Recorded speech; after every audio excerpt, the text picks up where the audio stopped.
This is a video for Matthew, who said, how easy is it to get invoice finance? Now, this is a big thing, because when you're going to be running as a courier or on a Courier Exchange, depending on your customers, you could be waiting 30 days, 60 days, 90 days for invoices, and all that time you've still got to pay your mortgage, you've got to put diesel in the tank, you've got to pay your insurance, you've got to do all your X's, all that kind of stuff, inspections. If the thing goes wrong, you've got to repair it. So it's kind of important. So I'll tell you how I did it. When I started 7 years ago, I was in the Luton van, and my mate Tony says, you want to jump on this Courier Exchange? And I went, I can't, Tony. I'm a market trader. I go to work that day, people give me money, I get paid that day. He says, no, you need a factoring company. Didn't know what factoring company was. He says, so he had a factoring company. It's got a firm called Castles. Then they've gone bust. I don't even think they're trading anymore. And then he says, but tell them, don't tell them you're going to be making like 500 quid a week. They're not interested in a little bit. Tell them you're going to be turning over $2,000 a week. I know something they can get their teeth into. So this is back in the day. So I got Castles, and then Castles weren't giving us enough finance, so we went to Skipton's. But by then, we'd moved on a bit. We'd had the business had grown. There was vans, and there was other things going on, and we needed the finance for these vans. The ill-fated Van Gogh network. Yeah, well, you learn as you go, don't you? So then we went to Skipton's, and then you got a factoring company that's in place, and I was turning over dough. So then with the business, it all went wrong, and I had to move factoring companies, or we moved factoring companies to Navuna. But then you could go to Navuna again. That was the new setup. So we went to Navuna with a business plan and said, we're doing this, this, and this. And then, of course, everything's gone crazy. And I thought, I had to close it all down and go to work. And then I thought I'd never get a factoring company again.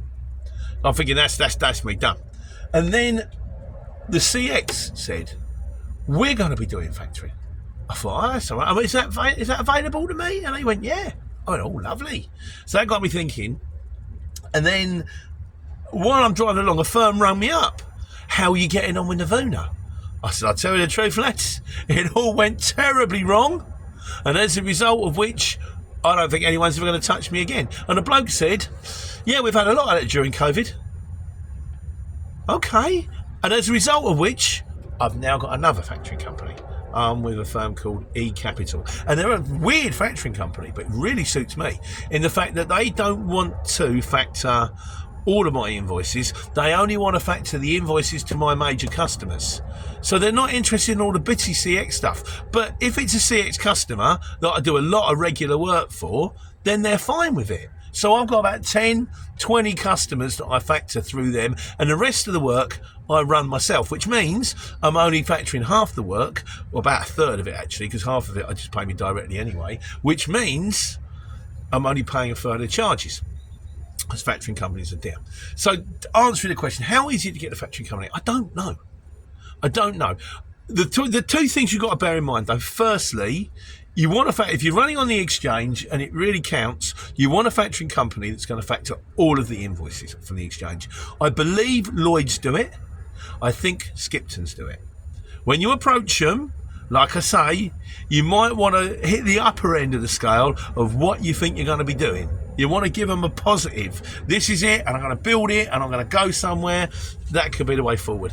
Certain other factoring companies, like I say with E-Capital, they only factor certain jobs. That might suit you too. Because my plan is to sort of... I'd like to be... I think I've got a contract with them for a year. And at the end of the year, to say, right, I'm far enough ahead now. That's it, I don't need you anymore. Or can we do another 6 months and we'll slowly but surely peter it out? But you're paying for them. You've got to bear in mind, with a factoring company, my mob is £300 a month, which is the minimum they want out of me. So, but don't get me wrong, if you do enough jobs, they get 3% of this job, 3% of this job, 3% of that job, you don't pay them anything because they've got enough from the work. But if you didn't work for a month, they still want a freer. And that's another freer on top, and these costs will mount up on you. Your diesel, your tax, your insurance, if you're in a truck, parking, transport managers, it's endless. It goes on and on and on, which means you've got to be running, the wheels have got to be running all the time. Sorry. I just looked at that and thought, is it recording? So the wheels have got to be running. I beg your pardon. So the wheels have got to be running all the time. I'd edit it out, but I'm not near a computer. I would say the thing to do is approach them. Go online. Like I say, Skipton's are a big one. Lloyd's are a big one. Approach them. Apply. If not, I'm with eCapital. You could apply to them. If not, I think there was a firm called Luca Rowe who were like a broker, because Luca Rowe rang me and they got me in touch with eCapital. You could ring Luca Rowe. Google them. I haven't got the numbers. Or if I have to, I've got to dig them out. I can't be bothered. Speak to these people. Say, I know Peter Courier Driver. I've seen these videos by Peter Courier Driver. I want to do what he's doing. It's in their interests. I mean, don't get me wrong, you'll have to do some tests and stuff like that. They'll make sure that you're switched on and you know what you're doing. But if they're interested, if you turn around to someone and say, I want to go to work and I want to give you 3 to 5% or 6% of the money I'm making, who wants to sit there and say, no thanks? Would you like 10% of £3,000 a month? No, thanks. No, I don't want 300 quid a month for nothing. Well, it's not for nothing. They have to do their work. And also bear in mind, the CX is doing stuff. I've either done a video, depending on when this goes out, or I'm about to do the video on Smart Pay. And Smart Pay is one step further towards the CX actually becoming an all one-stop shop where you do the work, you hit the invoice, you press send, and they'll pay you within like an hour. And that is going to be a blessing and a curse. I mean, I think everybody would, I don't know, by now, depending on whether that video's gone out or not, we've probably had a big long chat about it, but it's happening. So it's another one of those things where people turn around and go, there should be a minimum charge, you shouldn't be able to run for less than £1 a mile. Well, you can, and it happens. It's happening. There's no point saying about how the world should be. This is how the world is. So I hope that helps. Like I say, try and Google it online. Lloyd's, Skipton's, eCapital, Luca Rowe, any of them, go, this is what I want to do. Give them the upper end, and hopefully they'll back you. And that will enable you to take care and take money.